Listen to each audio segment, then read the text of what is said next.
Hey guys, thanks so much for coming back for another Mama Mondays.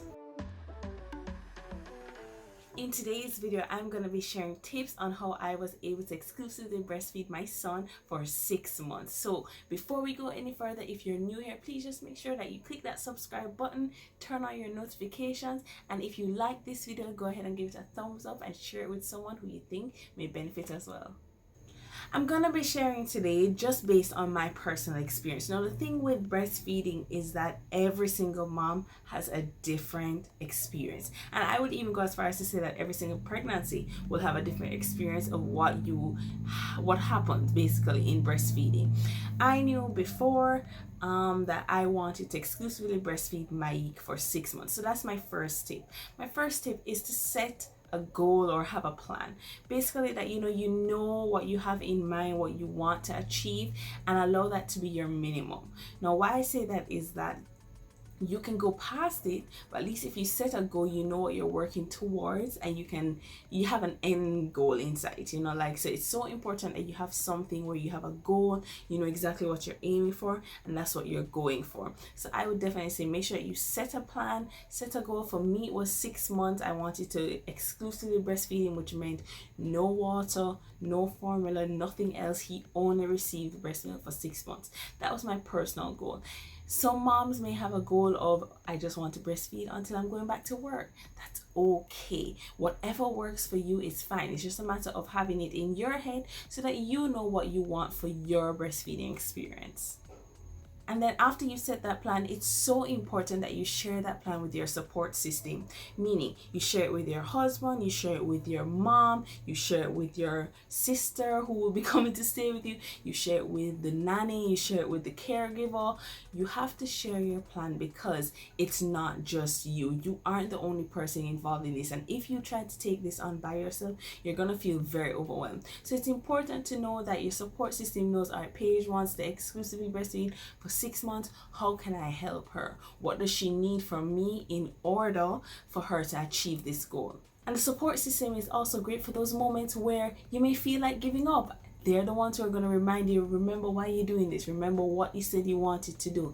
They're going to be the ones who are bigging you up, pushing you forward so that you can reach your goal. The support system is also really important for handling everything else. Breastfeeding exclusively is exhausting. It is time consuming. It takes up so much effort, both physically and mentally. And it's so important that, the world around you, it's being managed, because the world doesn't stop moving even though you're breastfeeding. And so you kind of need somebody else who's going to be willing to wash the dishes or to do the cooking, or somebody who's willing to sweep. You have to have that kind of thing to be able to say, you know what, so that you can focus on breastfeeding. And if you're planning to still continue exclusively breastfeeding past the time when you go back to work, it means that someone else will be taking care of the baby. You have to share your goal with that person. You want to make sure that they know what you want for your child. Remember that this is your child, right? People can have their opinions. If this is what you want to do, you can set that standard.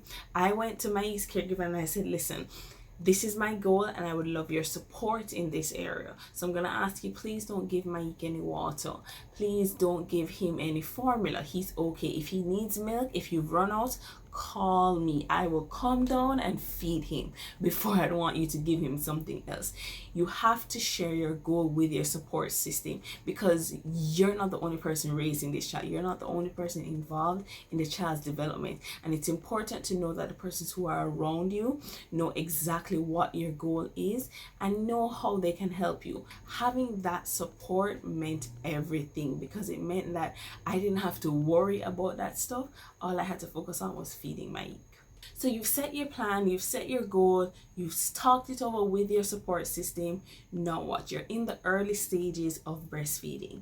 Take advantage of these early stages. That first month and a half, 2 months, that is when your supply is going to be greatest. Reason being is that each child has their own appetite, and so what your body does is that your body releases a whole lot of milk. So you're gonna see like your breast turn into watermelons, literally. And initially it's going to be like constantly filling back up, especially if you start pumping too early to store.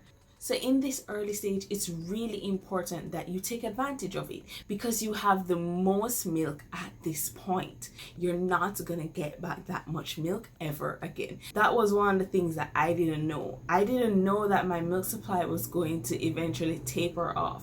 What your body does is that when the body realizes how much the baby actually needs, it stops producing this mass amount of milk. It's like, oh, she doesn't need that much because he's not eating that much, so we don't need to produce that much.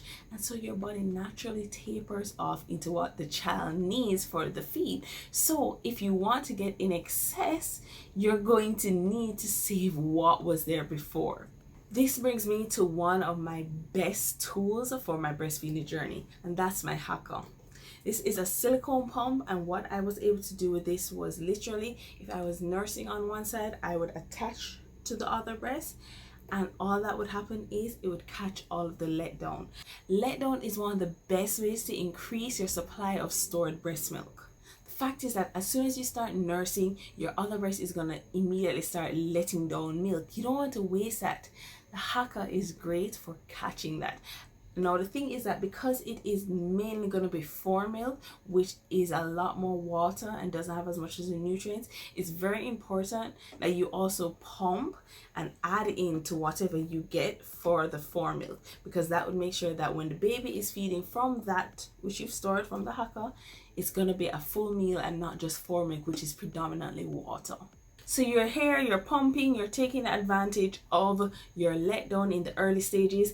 And what I found was that I was running out of space. I was just like, I don't have the space in my freezer for this. Like, how do I do this? One of the biggest mistakes I made in the early stages was I was not storing my milk flat. I was storing it standing up. Meaning that rather than pouring the milk into the bag, laying it flat, I was storing it standing up, which of course would make it bulk up down here, takes up a lot more space in the freezer, not so great. I highly recommend that if you are going to be storing in the freezer, in order to amp up your supply, pour it in, make sure that you seal it properly, and then, oh, don't forget to remove as much air as possible. That's really important as well. Lay it flat. You're going to be able to store a lot more breast milk if you have it laying flat, stored in your freezer, because then it just lies down on top. A trick that I learned was that I would alternate sides, meaning that if I put one bag of breast milk down this way, the next bag I put that way. That allowed me to stack it a lot easier. It didn't fall off or peter off. It really and truly made it a lot easier for storing breast milk. Since I'm talking about the bags, I'm also gonna give you guys a tip. What I found was that when I would try and use the bags to measure how much I had put in so that I could write the volume on it, it wasn't accurate. There's something about the bag and basically how you stand it up. It's like it's hard to get it completely accurate to say where it falls at the line is for. It was hard, and I also didn't realize how important it was to know how much I was storing in the bags. And so I would kind of like try to guess. I'd look at it and be like, oh, it looks like 4. Don't do that. Most, if not all, of your breast pump bottles or the Hakas, any of those at all, or even the milk storage bottles, they have markings. I highly recommend that before you pour it into the bags, you pour all of their milk into one bottle so that you can accurately measure how much is actually going into the bag. Someone had recommended to me to not do more than 4 ounces at a time because the baby wouldn't need more than 4. I eventually found that I did a mix. Reason being is that based on how hungry he was, I knew he may want more milk or less milk. The thing is, if you consistently only have 4 ounces bags, if your baby starts feeding 6 ounces, you have to melt out 2 4 ounces bags, and inevitably you'd most likely waste that extra 2 ounces because you don't want to have the thawed breast milk sitting out not being used, and you can't refreeze it. So I recommend that you do a range, do anywhere from 4 5 6, because as the baby gets older, baby's gonna want more, and it can take up to 6 ounces in the bags. The next tip that I have is for the working mom. What I faced was that when I went back to work, of course, you know, you have to try and find somewhere to pump because you're trying to maintain this pumping schedule that you've put in place. How do I do this? And what in the world am I gonna do about cleaning the bottles and the pump every single time that I'm pumping? I want to introduce to you sterilizing bags.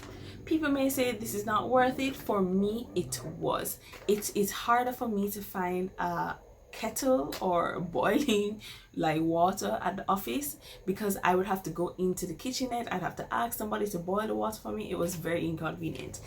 This made my life so much easier. I would wash out the bottles, place them in the bags using bottled water, and put it in the microwave. 1 minute 30 seconds, my pump, my bottles, everything was completely clean, sterilized, and it gave me the reassurance that, you know, I was getting it sterilized even on the go without having to have anyone else touching the pump.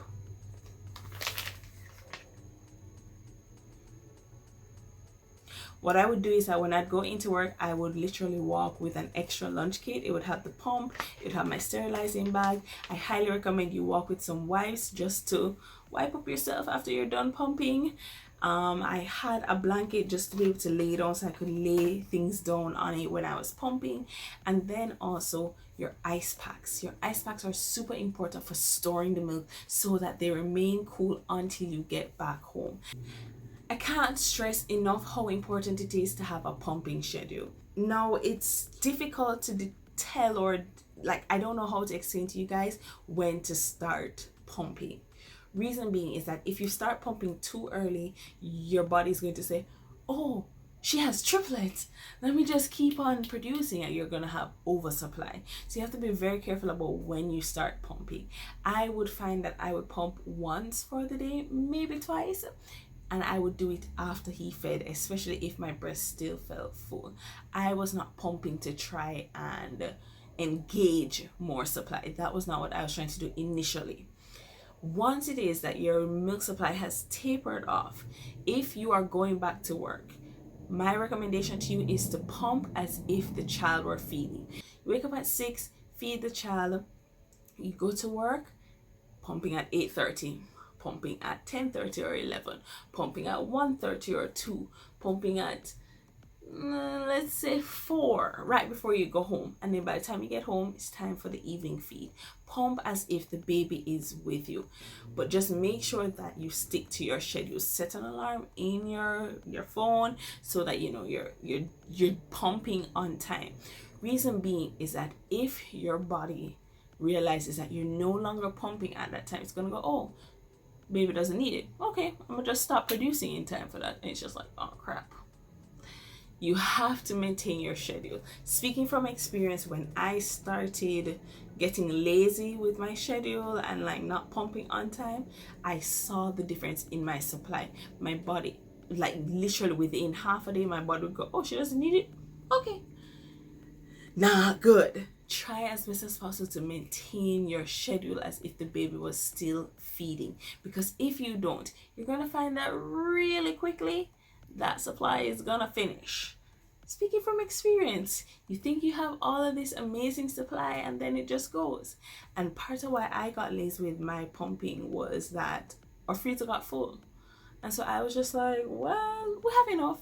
And it wasn't enough. It wasn't even nearly enough, but I had no idea. And so what ended up happening was that we started running out of milk. I wish now that we had bought a deep freezer, even a small one, or that I had like kind of stored more milk in my mom's deep freeze. If you have a deep freezer, that is great. If not, yo, beg your mommy, beg your auntie, your friend, whoever you trust to store like just one set of milk. It makes a big difference. Do not let space be the issue of why you stop pumping, because once that supply goes, it's really hard to get it back. And on the topic of getting back your supply, I come to hydration. Hydrate, hydrate, hydrate. So important when you are breastfeeding. For me personally, what worked was not water per se. Coconut water worked, and Malta. Yeah, I don't know, Malta and coconut water were my things. Like when I stopped drinking those, my supply went bye-bye. Just went away. And once I started back up, it just went shoo. Once you are hydrated and eating the right amount of calories, you're gonna see an uptake in the amount of supply that you have. You cannot afford to be dehydrated if you are a breastfeeding mom. The last thing that I want to say to you, if you are a mom to be, if you are a mom already and you want to exclusively breastfeed for a certain amount of time, my final tip is don't pressure yourself too much.